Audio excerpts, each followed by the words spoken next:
Saya Hodijah Makarim. Assalamualaikum warahmatullahi wabarakatuh. Saya Hodijah Makarim. Topik kita kali ini adalah indikator minat dan cara mengukurnya. Teman-teman sekalian, di dalam penelitian, apakah itu untuk skripsi, tesis maupun disertasi, di dalam mengukur indikator, kita harus menggunakan alat ukur yang sesuai dengan apa yang akan kita ukur. Nah, pada kesempatan ini saya ingin sampaikan kepada teman-teman, khususnya yang akan menulis skripsi ya, yang belum punya pengalaman melakukan pengukuran. Ini saya sampaikan indikator minat itu apa saja dan bagaimana cara mengukurnya. Nah, sebelum sampai ke masalah pengukurannya, kita lihat dulu. Minat itu menurut Kamus Besar Bahasa Indonesia adalah kecenderungan hati yang tinggi terhadap sesuatu atau gairah atau keinginan terhadap sesuatu. Ya, jadi saya ulangi, minat adalah kecenderungan hati yang tinggi terhadap sesuatu, gairah atau keinginan terhadap sesuatu, itu minatnya. Nah, kalau kita lihat minat itu secara psikologis, minat dapat diartikan sebagai rasa senang atau tidak senang dalam menghadapi suatu objek. Jadi kalau dia senang berarti dia berminat terhadap objek tersebut, tapi kalau dia tidak senang berarti tidak berminat ya. Jadi kita sekali lagi sampaikan bahwa secara psikologis minat dapat diartikan sebagai rasa senang atau tidak senang dalam menghadapi suatu objek. Nah, lalu apa saja yang mempengaruhi minat ya? Ada dua faktor. Tentu saja ada faktor keinginan dari dalam ya, dari dalam individu itu sendiri. Jadi apa yang ada di dalam diri kita, potensi, kemudian apa namanya tadi. Karena di dalam bicara minat itu akan berpengaruh juga dengan ada keturunan, misalnya ada pengaruh bakat, dan beriringan nih antara bakat dan minat. Jadi pengaruhnya bisa di dalam diri anak itu. Kemudian yang kedua, faktor keinginan dari luar. Jadi keinginan dari dalam dan juga keinginan dari luar. Ya. Nah, sekarang indikator minat belajar itu perasaan senang ya. Jadi kalau dia ada minat di dalam mempelajari sesuatu, maka dia akan senang ya mempelajarinya gitu. Ada kecenderungan yang tinggi terhadap sesuatu dalam proses belajar, maka dia proses belajarnya akan baik. Karena kan senang belajarnya, merasa bahagia gitu. Jadi belajar itu bukan lagi suatu beban kalau dia memang punya perasaan senang di dalam proses belajar. Ada ketertarikan, dan yang ketiga adalah ada penerimaan ya. Jadi dia tidak menolak dalam proses belajar apapun, dia mau belajar, menerima gitu. Dan karena itulah tidak akan mudah mengeluh dan akan terhindar dari kejenuhan di dalam proses belajar. Dan yang keempat adalah indikatornya adalah keterlibatan atau adanya partisipasi di dalam proses belajar. Nah, jadi teman-teman jangan lupa bahwa indikator minat belajar itu bagaimana kita nanti akan mengukurnya, harus kita lihat dulu menurut ahlinya, menurut siapa. Ya, saya ambil nih contoh dari Slameto ya. Nah, kemudian sebab-sebab timbulnya minat dulu kita lihat sekarang. Yang pertama adalah rasa tertarik terhadap sesuatu gitu. Kemudian yang kedua rasa senang, dan yang ketiga ada perhatian, dan yang keempat adalah ada kebutuhan.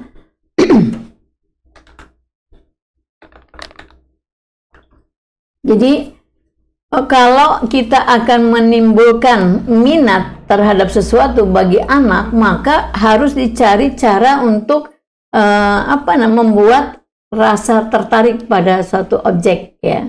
Kemudian bagaimana mereka anak-anak itu supaya tumbuh minatnya atau timbul minatnya terhadap sesuatu, maka kita ciptakan suasana yang menyenangkan di dalam proses belajarnya. Kemudian latih juga untuk menimbulkan perhatian. Jadi biasanya sih kalau udah tertarik lalu kemudian dia senang, maka dia akan punya perhatian. Jadi ini satu sama lain akan menyebabkan kalau dia sudah tertarik, dia akan senang, maka akan tumbuh perhatiannya. Nah, jadi kalau kita akan mengkondisikan tumbuhnya perhatian yang bagus, yang kuat, yang fokus, ya ini timbulkan rasa senang dan rasa tertarik. Dan kemudian adanya rasa kebutuhan ya. Nah, minat sangat dibutuhkan dalam pengembangan bakat. Jadi kalau kita lihat seseorang yang yang ideal ya. Minatnya tinggi, bakatnya tinggi gitu. Itu berhasil. Tapi bagaimana kalau bakatnya kurang, minatnya tinggi, bisa berhasil juga, ya. Atau terbalik, minatnya rendah, bakatnya tinggi terhadap suatu hal, misalnya, itu bisa berhasil, tetapi mungkin agak-agak harus didorong lah. Jadi saya ambil klasifikasikan ya, minat itu sangat dibutuhkan dalam pengembangan bakat. Nah, jadi kalau misalnya katakanlah misalnya yang ingin dikembangkan, misalnya melukis pada anak-anak ya. Kalau minat tinggi, kemudian dia juga berbakat, maka pendidik ataupun orang tua tidak terlalu membutuhkan waktu yang banyak untuk mewujudkan supaya dia berhasil. Tapi kalau dia punya minat tinggi, bakat kurang, itu masih bisa ya, kita memerlukan waktu yang lebih ya dari yang contoh pertama. Atau yang contoh ketiga, bakatnya luar biasa, minatnya rendah ya. Itu juga kita sebagai orang tua berarti memerlukan menimbulkan minatnya ya. Itu sebabnya. Tapi yang paling parah ya udah nggak ada minat, nggak ada bakat, itu lain cerita ya itu mah. Jadi yang pertama kelompokkan minat tinggi, bakat tinggi, minat tinggi, bakat kurang, atau terbalik, minat rendah, bakat tinggi, itu semuanya bisa berhasil, tinggal tergantung kita memberikan fasilitas dan waktu serta energi yang lebih kepada masing-masing kelompok tadi.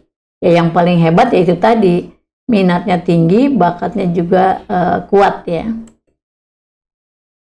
Nah, sekarang ini contoh tadi ya, berbakat tapi tak berminat, maka akan sangat sulit untuk mengembangkan bakatnya. Bisa nggak berhasil? Ya bisa, tetapi kita memerlukan waktu yang lebih banyak untuk mengembangkannya. Nah, apakah minat dapat berubah? Bisa. Jadi dapat berubah tergantung kepada kebutuhan, pengalaman, dan mood ya, dan moodnya dari si anak itu. Jadi ini tiga hal inilah yang harus kita perhatikan. Minat dapat berubah. Jadi biasanya kebutuhan ini dikaitkan dengan umur ya. Anak-anak akan berbeda kebutuhannya dengan ketika dia menjadi remaja, ketika dia menjadi dewasa ya. Mood juga begitu. Pada saat usia sekolah dasar mungkin moodnya baik-baik aja, stabil, tapi ketika masuki masa remaja ya mulai ada pengaruh ya, misalnya tanda-tanda akil baliknya sudah mulai muncul, mempengaruhi emosi si remaja, maka mood juga akan berpengaruh. Kemudian pengalaman udah pastilah, pengalaman di SD, SMP, SMA itu akan berpengaruh. Jadi tiga hal ini akan merubah minat ya. Sangat jarang ada minat yang stabil dari mulai pendidikan SD, SMP, SMA. Tapi ada, cuma pada umumnya akan berubah seiring berjalannya kebutuhan, pengalaman ya, dan mood dari seorang anak.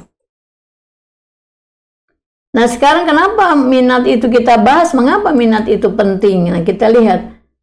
Contoh misalnya minat belajar. Dengan memiliki minat belajar, maka siswa akan lebih mudah untuk memahami pelajaran karena dia punya minat. Kalau berminat kan kita punya semangat untuk belajarnya. Ya, jadi tidak akan merasa jenuh di dalam kelas. Jadi kalau misalnya katakanlah belajar itu 1 kali 40 menit kalau yang 1 jam pelajaran, ataupun kalau di mahasiswa itu 1 SKS 50 menit, 2 SKS 100 menit. Bagi mahasiswa yang memiliki minat yang tinggi terhadap satu mata kuliah, maka waktu kuliah asik-asik aja gitu. Nggak jenuh. Tapi kalau kurang berminat, itu biasanya kita cepat merasa jenuh, sehingga 2 kali 50 menit itu terasa sangat lama gitu. Nah, minat yang rendah atau tinggi itu juga bisa dipengaruhi oleh faktor luar diri mahasiswa. Itu mungkin suasana kelas, mungkin dari pihak dosennya, atau mungkin mata kuliahnya, dan macam-macam ya. Jadi minat itu memang penting, tapi kita jangan sampai mengkambing hitamkan minat sehingga kita, apalagi mahasiswa nih ya, males belajar, nggak minat, ya nggak bisa begitu. Ketika kita sudah bertanggung jawab harus menyelesaikan mata kuliah itu, pada saat kita di posisi minatnya rendah, ya harus mencari cara. Mahasiswa kan sudah dewasa, mencari cara bagaimana menumbuhkan minat lagi gitu ya. Jadi saya ulangi bahwa minat di dalam belajar itu sangat penting. Nah, sekarang manfaatnya apa? Ya. Pertama adalah meningkatkan konsentrasi. Kalau kita punya minat, konsentrasi akan bagus. Yang kedua, meningkatkan perhatian. Pastilah konsentrasi dan perhatian adalah merupakan satu kesatuan. Dan yang ketiga adalah fokus. Ya, jadi konsentrasi, perhatian juga meningkat, maka fokus pun akan bagus ya, tidak mudah pecah fokus ya. Kemudian proses belajarnya juga menyenangkan gitu. Kita senang belajarnya, ya, tidak tertekan gitu. Dan yang kelima adalah memperkuat ingatan. Kan ingatan itu ada yang ingatan tahan lama, ada yang tidak tahan lama. Ada yang luas, ada yang tidak luas. Nah, kalau kita punya minat, ingatan itu cenderung tahan lama. Pada saat dibutuhkan, pada saat akan ujian, itu akan muncul dengan segera apa yang telah kita ingat. Dan yang keenam adalah memiliki sikap konstruktif ya. Dan yang ketujuh adalah terhindar dari rasa bosan seperti saya jelaskan tadi ya. Nah, sekarang peran minat di dalam belajar ya. Minat membuat seseorang mau berusaha lebih keras dan membuat seseorang menjadi tekun di dalam mencapai tujuannya. Jadi kalau punya minat, itu akan tekun. Tekun itu apa sih? Tekun adalah kalau kita melakukan sesuatu dan kemudian ada hambatan, maka kita akan melakukan upaya untuk menyingkirkan hambatan itu. Ya, jadi tidak berhenti karena terhambat lalu kita berhenti, nggak. Kalau tekun akan sabar lah ya, sabar menyingkirkan hambatan-hambatan yang membuat kita sulit mencapai tujuan ya. Jadi minat dapat membuat seseorang mau berusaha lebih keras dan membuat seseorang menjadi tekun di dalam mencapai tujuannya. Kalau belum berhasil, dia nggak akan mundur ya. Nah, jadi bagaimana cara mengukurnya sekarang ya, sesuai dengan tadi temanya. Yang pertama, cara mengukur minat itu dengan tes. Dan yang kedua, non-tes ya. Jadi ada tes, ada perangkat tes, dan yang kedua adalah non-tes. Apa yang diukur? Yang pertama adalah kecenderungannya terhadap suatu objek atau aktivitas ya. Yang kedua, minat dapat diketahui melalui suatu pengukuran dengan menggunakan instrumen atau alat ukur.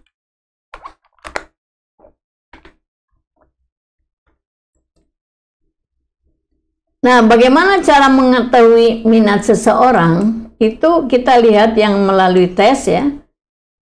Itu kita buat perangkat tesnya, lalu dites ya, sesuai dengan pertumbuhan dan perkembangan anak. Siapa yang mau dites? Klasifikasikan anak TK, SD ataupun SMP, SMA ya, melalui tes. Lalu distimulasi dengan media pembelajaran. Jadi kita ingin tahu nih anak ini minatnya kemana sih? Kalau misalnya anak-anak TK jangan TK, ada SD misalnya kelas 1 nih, gurunya nih mau mengklasifikasikan untuk masuk ekskul misalnya. Ini anak di kelas ini ada 30 orang. Sebetulnya mereka senang yang mana nih misalnya? Apakah senang menggambar, senang olah vokal ya, bernyanyi, ataupun misalnya ada kelompok menari. Nah, kita tes dengan itu tadi. Setelah tes melalui stimulasi dengan media pembelajaran. Ya. Jadi kalau kita lihat contohnya yang ini, ya, jangan lupa di dalam pengukurannya, jadi kita akan kembali ke sini nih, ya.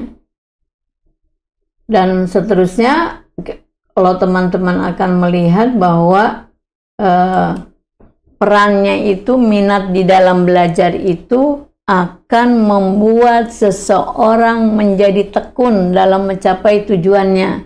Jadi kalau guru ataupun orang tua ingin anak-anaknya itu dapat mencapai tujuan belajarnya, apapun lah ya, apakah kognitif, afektif maupun psikomotor, maka masukkanlah mereka di dalam kelompok-kelompok belajar yang mereka minati, ya, kalau ingin mengembangkan bakatnya ya. Jadi misalnya seorang anak punya bakat nih, banyak nih, ada 4 bakat, tapi tidak semua bisa dikembangkan.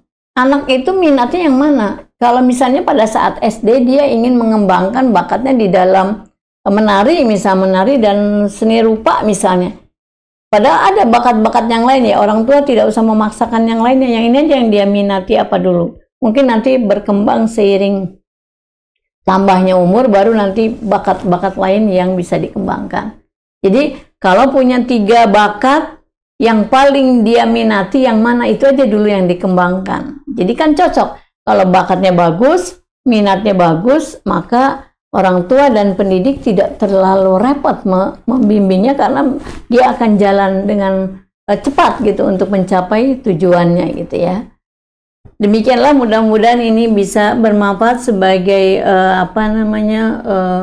inspirasi ataupun gambaran bagaimana kita mengukur minat ya. Jangan lupa sebagai kesimpulan, diukurnya melalui indikator yang sesuai dengan apa yang ingin kita teliti ya.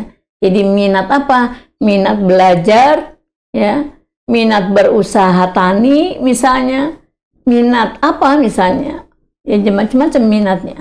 Jadi sesuaikan dengan minat apa gitu. Terima kasih, sampai ketemu di lain kesempatan. Assalamualaikum warahmatullahi wabarakatuh.